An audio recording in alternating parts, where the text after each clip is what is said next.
गरीब माणसांना कुठे लाईट, त्याचं काय नियोजन लावणार? रात्री 2-2 दिवस लाईट नाही. डिलिव्हरी लेडीज आहेत, जेंट्स आहेत, म्हणजे वयस्कर माणसं आहेत, पेशंट आहेत. काय आहे त्याचा इलाज कसं मला सांगा. आज मला 6 महिने जरा परेशान झाले, लोक परेशान आहेत मतदारसंघातले. तुम्ही अगोदर नियोजन लावायचं नाही का साहेब? असं मी 4 वर्षापासून तुमच्या पाठीमागे आहे. याचं कसं नियोजन तुमचं मला सांगा. सर याचं नियोजन केलेलं आहे सर, दिलेली आहे. लँड सुद्धा आपल्याला 2 लँड मिळालेले आहे. 2 प्रोसेसमध्ये आहे, म्हणजे फायनल स्टेजला आहे. किती नाही तुम्हाला उपलब्ध जागा किती नाही ते सांगा. 2 उपलब्ध झालेले आहेत आणि 2 पोझिशनच्या स्टेजला आहेत सर. आता किती दिवसात होईल कंप्लीट हे?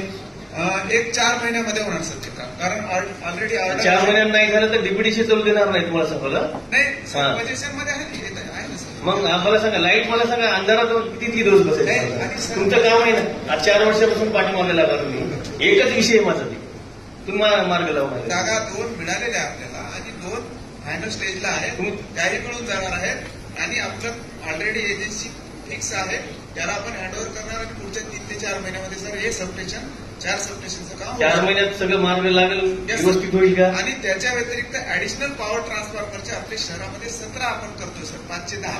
त्याच्यातले 4 झाले सर. आता मागच्या 8-10 दिवसामध्ये 4 सबस्टेशनची कामं झालेली आहेत. कुठले झाले?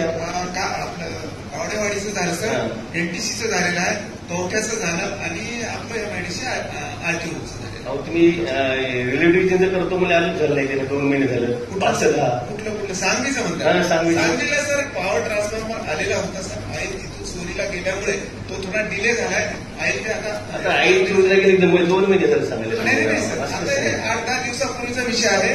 आणि सर एफआयआर झाल्याशिवाय त्यांना ऑइल मिळत नाही. एफआयआर झालेले आहे, ऑइल त्यांना मिळणार आहे. ते पुढच्या हप्त्यामध्ये होईल. साहेबाला सांगा, अध्यक्ष साहेबाला किती दिवसात मार्ग लावतो ते सांगा मला. सांगलीचं सर एक 8 ते 10 दिवसामध्ये होईल सर कम्प्लीट. Yes sir. नाही झालं तर बघा सांगा. कल्याणकरजी